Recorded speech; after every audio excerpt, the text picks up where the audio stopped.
J'ai commencé par les produits cosmétiques. Et après les produits cosmétiques, j'ai vu que dans le marché, les produits cosmétiques ne sortaient pas trop. J'ai ajouté encore des mèches. En tout cas, il y a eu des difficultés, un peu. Aujourd'hui, je me retrouve avec des chaussures. C'est un peu ça. J'ai commencé à partir de rien puisque c'est ma belle-sœur qui m'a aidé, m'a donné un peu d'argent. Puisque le prix d'un sac de farine fait 17 500. Plus l'huile fait 20 000 francs. Les bidons d'huile fait 20 000 francs, les bidons de 20 litres. Voilà, donc j'ai commencé avec peu de temps, 5 000.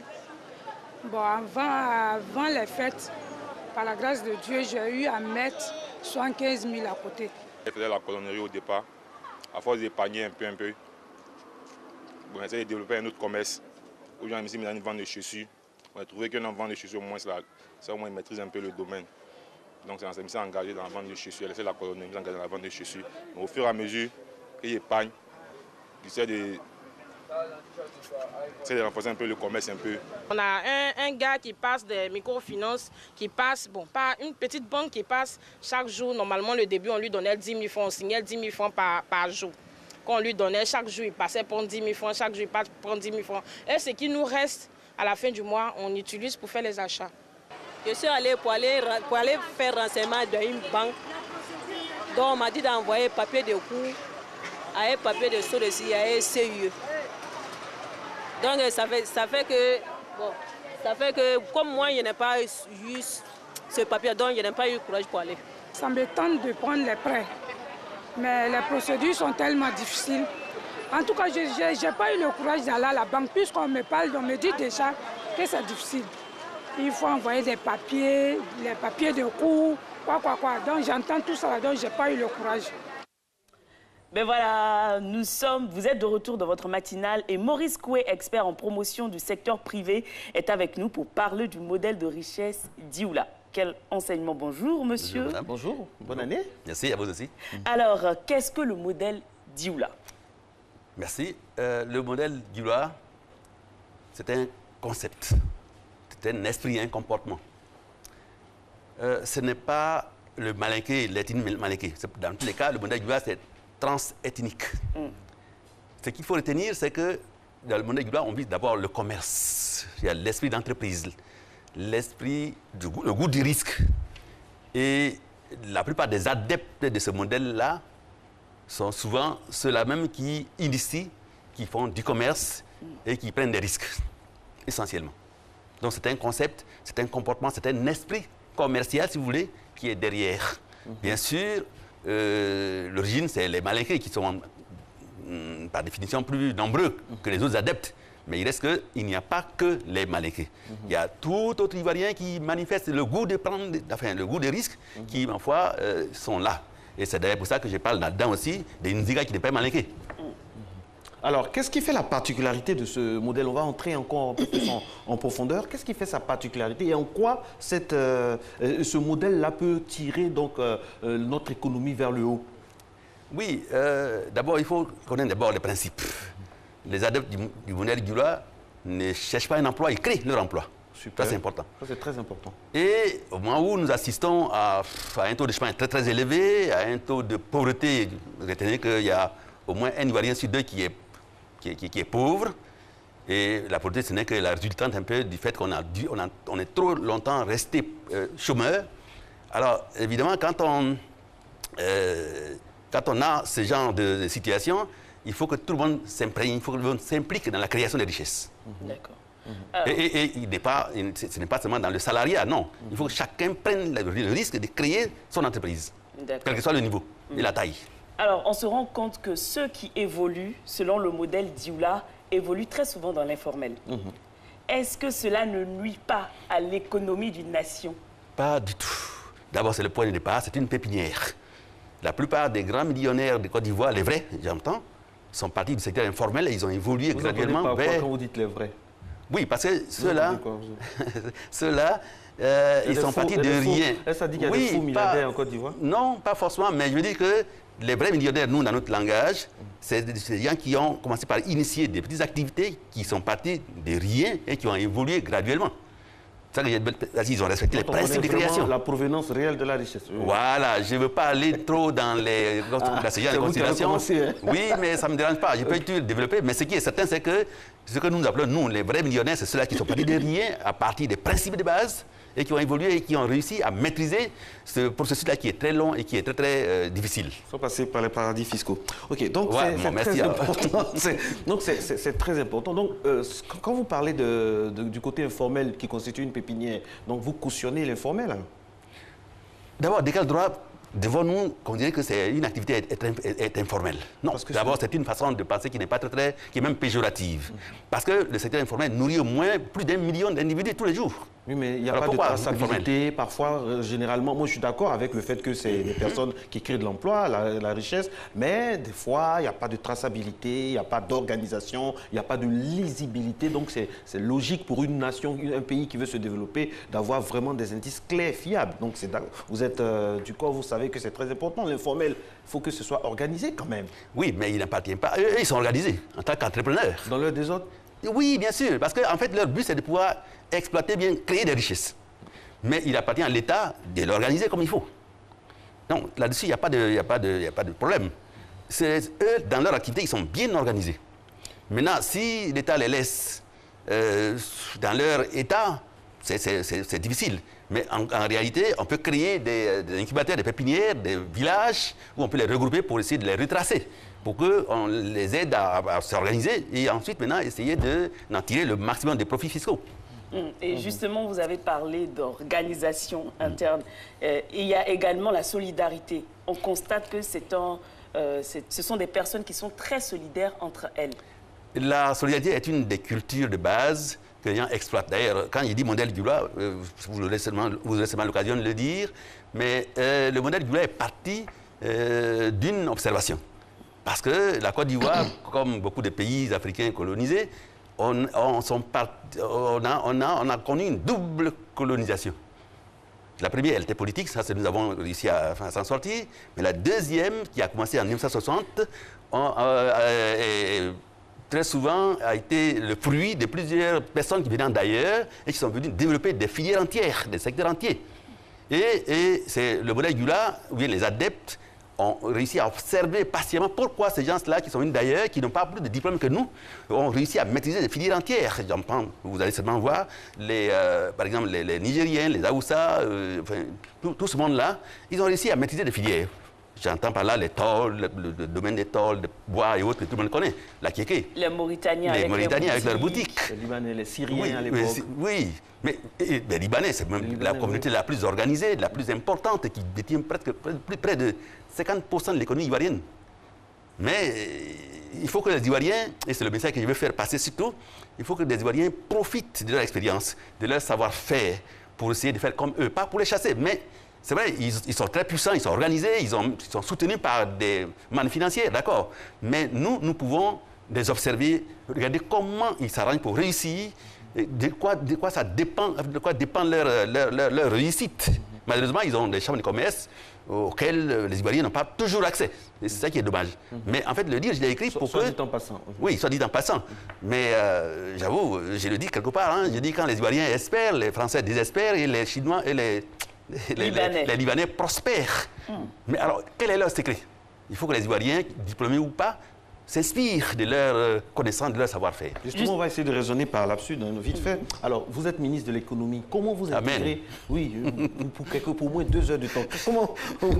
Comment vous intégrez ce modèle-là de richesse du lac? Comment vous faites en sorte qu'ils puissent profiter ce modèle-là à l'économie et aux Ivoiriens tout court? Bon, c'est une question de programme politique. Hein. Il y a un fait qui est là, c'est que les adeptes du modèle Gula réussissent. Et ils ont quand même réussi à dominer en observant les autres, en copiant quelque peu sur eux. Ils ont quand même réussi à créer leurs filières qui sont devenus des remparts. Ils sont solidaires. Ils sont solidaires. Ils ont le goût de risque, ils ont le goût de l'épargne, le goût du travail, la persévérance et le sens de la solidarité familiale et même coopérative. Ce qui n'est pas le cas des autres. Justement. Et également, on se rend compte que ceux qui prospèrent dans les activités calquées sur le modèle d'Ivola, notamment Nzikan, dans le transport, les femmes, Gouro, les différents marchés globaux, on se rend compte que ces personnes-là ne sont pas allés loin dans les études. Merci. Est-ce à dire que les diplômes sont inutiles? Parce qu'on se rend compte que plus on est diplômé, on n'a pas les mêmes accès que ceux qui sont moins diplômés.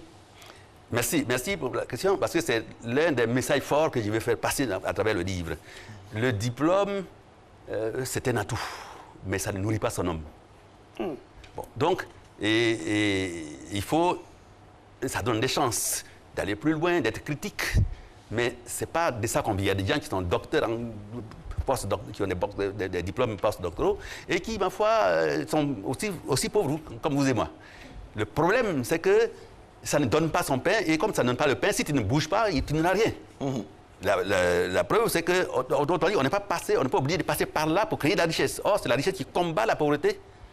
Je prends donc quelques exemples. Yacouba Sylla, je veux dire, tous ceux qui sont Nizikan et compagnie, et tous les modèles, les Fosso, les Kanazo et autres, sont partis de rien avec leur commerce. Ils ont réussi à créer leur emploi et à être vraiment des multimilliardaires. Le modèle Dioula est également assez petit, notamment des filles, comme le marché Gouro. Et elles ont réussi, ne sachant même pas lire et écrire, à percer le mystère de la création d'entreprise et à être vraiment des modèles là-dedans. Et c'est de ça aussi que je parle dans le livre. Et quand on parle de formel, le modèle Dioula n'est pas condamné à l'informel parce qu'on voit qu'il y a un développement qui s'opère, notamment au niveau des filières. Dans notre livre, à la page 154, par exemple, parler des filières d'intervention des adeptes du modèle Dioula. On a le transport en commun, la mécanique, l'immobilier, la formation professionnelle, la cola, les stations d'essence, les banques et microfinances, mais il y a de nouvelles filières, de nouveaux horizons qui sont abordés, apportés par le modèle Dioula. Ce qui est intéressant, c'est que beaucoup d'Ivoiriens n'ont pas la maîtrise de l'argent. Or, quand tu ne maîtrises pas l'argent, tu maîtrises. C'est un domaine où on apprend à transiger avec l'argent, à développer des cohabitations plus, je dirais, hygiéniques avec l'argent. Avec le modèle Dioula, est-ce que l'argent circule? Bien sûr, ça circule, parce qu'il faut bien quand même qu'ils s'approvisionnent et qu'ils vendent. Ah, d'accord. Il y a des gens qui les payent. Ça fait partie de... Bien sûr, donc c'est tout ça. C'est vraiment des entreprises, quelle que soit leur taille, mais c'est des véritables entreprises. Si le président Ouattara devait inviter tous les entrepreneurs, ils seraient là, parce qu'eux aussi, ils créent, ils vivent de leur art. Justement, alors... on va parler du modèle Dioula et des diplômés. On se rend compte qu'il y a beaucoup de diplômés qui chôment. Comment on pourrait utiliser le modèle Dioula pour permettre aux jeunes diplômés de s'insérer dans le tissu social? Merci. Le modèle Dioula se repose sur au moins un certain nombre de valeurs qui sont fortes, notamment la culture d'épargne. D'accord. Tu ne peux pas créer une entreprise si tu ne fais pas toi-même de l'effort. Parce que si tu n'épargnes pas, tu ne peux pas, ici, répondre aux conditionnalités que posent la plupart des bailleurs de fonds. Pourquoi? Parce que si tu ne fais pas ça, tu vas vivre de l'argent, tu vas pouvoir le dépenser sans crier gare, parce que ça ne t'appartient pas, donc tu peux le dilapider sans problème. Donc la culture d'épargne, la culture de solidarité, la persévérance, la volonté, oui, tout ça c'est des valeurs, la persévérance notamment, et j'en passe, le goût du risque. Si les jeunes gens devaient avoir à bénéficier de ces principes de base, de ces valeurs de base, alors c'est ceux-là qui pourraient être des gens qui pourraient continuer facilement cette œuvre que les adeptes du modèle Dioula, qui sont la plupart du temps analphabètes, c'est ceux-là qui pourraient donc continuer à perpétuer un peu cette culture-là, à mon avis, qui est l'unique, qui est le modèle le plus vendable en Côte d'Ivoire, et qui est pratiquement au même titre que les Bamileke et autres. Chaque pays a son modèle. Absolument. Nous, on a le nôtre. Alors, il faut pouvoir le promouvoir, il faut essayer de le développer. Monsieur Koué, il a beau être un modèle que vous appréciez, qui est très actif, mais il a, comme tout modèle, ses insuffisances. Ah, bien sûr. Quelles sont les insuffisances du modèle Dioula? Heureusement, ça nous permet d'avancer, de perfectionner la chose. Les insuffisances, c'est que c'est devenu très clanique. Voilà. C'est encore localisé dans des endroits, mais enfin, il faut avoir un certain esprit de dépassement. C'est un peu en vase clos? C'est un vase clos, ça se repose sur le côté familial. Et donc, il faut retenir l'esprit, mais il ne faut pas... il faut peut-être évacuer quelque peu aller au-delà des différences. Voilà. Je m'excuse si c'est le bon, mais je ne veux pas trop aller dans les détails. Mais vous allez seulement trouver ça dans le livre. Mais il faut, à mon avis, retenir les valeurs les plus prometteuses qui nous permettent vraiment d'évoluer et sur lesquelles l'État peut se reposer pour essayer de développer et de former les autres qui ont un minimum de profils. La plupart des diplômés dont vous parlez, ceux-là, ils ont déjà le diplôme. Donc, c'était un tout, comme je le disais tout à l'heure. Mais il faut maintenant leur donner ce qui leur manque, qui a fait que le modèle Gula est devenu un repère assez important. Donc, il faut donc, encore une fois, j'insiste, la culture, l'esprit d'entreprise, l'organisation, la persévérance. Et tout ça, ça s'apprend. Et à mon avis, bon, nous, on a un cabinet où on fait tout ça. Parce que développer un esprit d'entreprise, c'est important. Et beaucoup de pays où, en tout cas, j'ai vécu notamment au Québec, au Canada, ils sont passés par là. Au début, leur économie était dominée par les autres, par les anglo-saxons. Aujourd'hui, ils ont réussi à maîtriser les rouages de leur économie. Ils ont réussi à insérer la plupart des nationaux, sans problème. Donc, en fait, je pense que c'est important que l'État prenne ça en charge pour essayer de faire avancer ce modèle-là en essayant d'utiliser les valeurs les plus intrinsèques. D'accord. En attendant que l'État prenne ça en charge, quel conseil pourriez-vous donner à ceux qui nous regardent là, afin qu'ils puissent avoir le goût du risque? Parce que ce n'est pas évident quand on fait des calculs, quand on voit tous les problèmes, la cherté de la vie et tout ça. Comment se donner les armes pour avoir le goût du risque? Oh, il y a un b.a.-ba. Il faut d'abord savoir ce qu'on veut. Si vous avez identifié votre idée à partir d'un besoin précis, vous pouvez vous organiser en faisant un planning. Et le premier point de planning, c'est d'abord d'arriver à, en attendant de réaliser votre projet, d'arriver à épargner. Donc, avoir une certaine discipline financière dans votre propre entreprise, dans la première entreprise, comme j'appelle souvent, la famille. Et quand vous avez réussi à épargner régulièrement un certain 10% de ce que vous gagnez, vous êtes en mesure de remplir votre grenier, duquel vous allez prélever l'apport sur lequel se baseront les bailleurs de fonds pour créer votre entreprise. On ne vous donne jamais l'argent si vous-même vous n'avez pas fait le premier effort. Donc, tout commence par là. Mais ne perdez pas de vue votre projet. Et ça se construit. Je parlais, c'est bourré d'embûches. Et si vous ne vous y impliquez pas suffisamment, évidemment, personne ne vous aidera. Et en même temps, il y a la formation, tout ça, en cours de route, bien entendu. Monsieur Koué, c'est un plaisir de vous avoir sur ce plateau. Alors, dites-nous, comment freiner la domination économique étrangère? Est-ce que le modèle Gula est la bouée de sauvetage de l'économie? Oui, j'ai parlé bien de rempart. Ce rempart-là vient du fait que si jamais, avant que le modèle Gula ne s'exprime de façon plus claire, notre économie était largement dominée, toutes les filières étaient dominées de haut en bas. Avec le modèle Gula, on a réussi à protéger un certain nombre de secteurs, de filières. Sans tomber dans le protectionnisme. Et c'est exactement ça qui nous a évité un genre de noyade collective. Sans tomber dans le protectionnisme. Sans tomber dans le protectionnisme. Mais il y a tellement de besoins, il y a tellement de places en Côte d'Ivoire qu'il faut inciter les jeunes gens à s'insérer en se basant sur les réussites ou bien les valeurs des gens qui viennent, de nos confrères qui viennent, ou bien consoeurs qui viennent d'extérieur. Mais je pense que c'est important. C'est important parce que si la plupart des femmes en ago viennent et ils ont maîtrisé un petit secteur au niveau de l'entrepreneuriat féminin, où on compte à peine 15% d'entrepreneurs féminins, si ces femmes-là ont réussi à maîtriser un certain nombre de secteurs et à s'installer et à se faire respecter, pourquoi pas nous? Nous qui maîtrisons l'environnement, nous qui maîtrisons tous les rouages et qui connaissons bien les us et coutumes. Je pense que c'est important que chacun de nous s'implique. Et donc, voilà un peu une façon de se protéger. Ce n'est pas du protectionnisme, c'est plutôt, il y a de la place, suffisamment de la place pour essayer de s'impliquer. Donc, à nous, c'est une question de volonté. Si nous voulons, nous pouvons le faire. Bah, vous parlez de place. C'est bon, on attend. Alors, vous parlez de place et vous avez fait une étude préalable. Quels sont les secteurs d'activité porteurs ici en Côte d'Ivoire? Il y en a plein.